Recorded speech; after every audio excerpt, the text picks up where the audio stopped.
And I'm not gonna even justify telling you being on time and dressed to impress or making sure that there's nothing is stuck between your teeth as tips.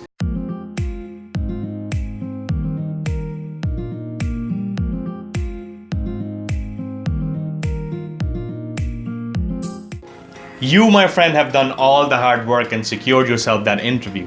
Congratulations.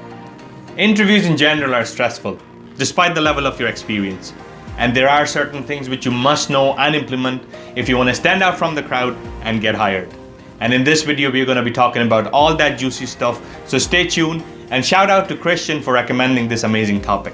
Have you ever wondered why is it, despite interviewers having our CV and all of our details, ask us questions like, why don't you take us through your CV or tell us about yourself?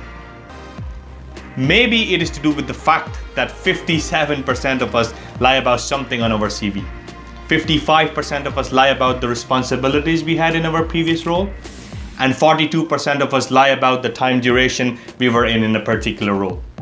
Or it could be to do with the simple fact that they want to see how well you're able to sell yourself and present yourself. Can I say something? I'm the type of person, if you ask me a question and I don't know the answer, I'm gonna tell you that I don't know. But I bet you what, I know how to find the answer, and I will find the answer. In any way, you're going to have to be prepared and ready for that big day. And we are going to be discussing about key tips which you must consider before and on actual day if you are serious about acing that interview and bag that job. And I'm not going to even justify telling you being on time and dressed to impress or making sure that there's nothing is stuck between your teeth as tips. So without a further ado, let's get into the meat of it. First thing is to do the research on the company, guys. By this, I don't mean the basic information about the company. I'm sure you have done that when you were applying for the job. You need to dig deeper. As per stats, 47% of applicants know very little about the company. So don't be one of them. Do not just rely on company's website. You need to extend your research to platforms like LinkedIn, Glassdoor, Wikipedia, or even Facebook. Find out as much as you can about the company, their values, their financials, their leadership panel, their competitors, their recognitions, their awards, their future plan, and slide any or all the key points in a general flow of conversation during the interview. PG&E is a $28 billion corporation. $28 billion? I didn't know it was that much. Wow! Second point is to make a list of all the star moments you have had to this point. Think of all those times where you actually made a difference. This is the time where you need to think that how you're going to be selling yourself better than everybody else. Make about 90 grand a year now. You need to keep 3 key questions in your mind when you're making the list. First, what was the problem? Second, what was your solution and how it was the best solution? And third, how did you go about implementing it? And what were the challenges and difficulties you had to face? And don't worry if you are a student or don't have much experience yet. Think of the times when you were in a school, you were part of a team or a club or a society. In college, you were part of a project, or in community, you made a difference, or you helped your parents or your siblings. Check out the list of commonly asked questions I have left down below and prepare your answers while anticipating interviewers' concerns and reservations. Keep your answers short and concise, but make sure not to undersell yourself because interview is not the time to be modest. So strike the balance and promote yourself. Once you're finished, start role-playing the answers with your partner or your family member.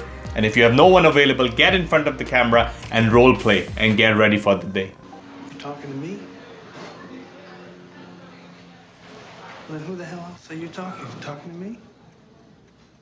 Well, I'm the only one here. Who the fuck do you think you're talking to? Point number 4 is to get yourself a nice portfolio. Have a notebook, pen, copy of your printed CV, thesis, project report, along with any certificates of achievement you may have in it. Always think outside the box. Once I brought in a tablet with a little 3 minutes video of my project, which seemed to work, and I got the job. And in the notebook, have questions prepared to ask the interviewer during the interview. I have left the list of top questions to ask interviewer also down below, so check it out. The time has arrived. It's time to go to the interview. This tip is all about being friendly. The minute you walk into the establishment, you're gonna have to be super engaging, charming, and confident to everybody, from security to the receptionist or anybody walking past you, including the people who are there for the same job interview.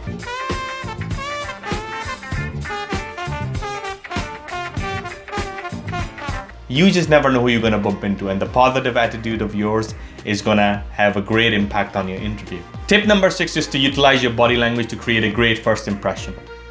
According to the statistics, 67% of the people fail to make eye contact. 37% of the people don't smile. 33% of the people have a bad posture, and 26% of the people have a weak handshake. Statistics also reveal that most of the hiring managers make up their mind about the candidate within 90 seconds of the interview and spend rest of the interview confirming that decision. So let's do this. You know, you guys are hired. You're in, you know, unless you're like the weirdest guys ever and I don't see it. Great. So what you need to do is walk into that room with the positive energy, great enthusiasm, maintain eye contact, firm handshake, bright smile, and kick things off by expressing your appreciation for interviewers' time. Think positive. Nobody likes a complainer. An interview is not the time for you to get things off your chest. So don't dwell on negative experiences you had in your previous job. And even if you are asked that question point blank, what you need to do is you need to turn it into something positive and emphasize on what is it that they are offering which is making you interested in making that move. Make the most out of "tell me about yourself" question. This question is generally asked at the very early stage of an interview. This is the moment you want to be waiting for. All the things we have discussed so far is leading you up to be ready for this question. Because when you are asked that question, interviewer doesn't even realize that they have given you the control of the interview. So now you're going to have to use everything you have prepared for and tell a story in a way that by the time you're done, you would have made interviewers' life so easy that they would have nothing to ask you. It would also demonstrate that you were aware of what was expected of you and you knew how to take the full responsibility of the interview. Most importantly, have a strong close. Think of it this way: a salesman comes to you, tell you all the great things about the product, and without asking you to buy it, walks away. What would go through your head?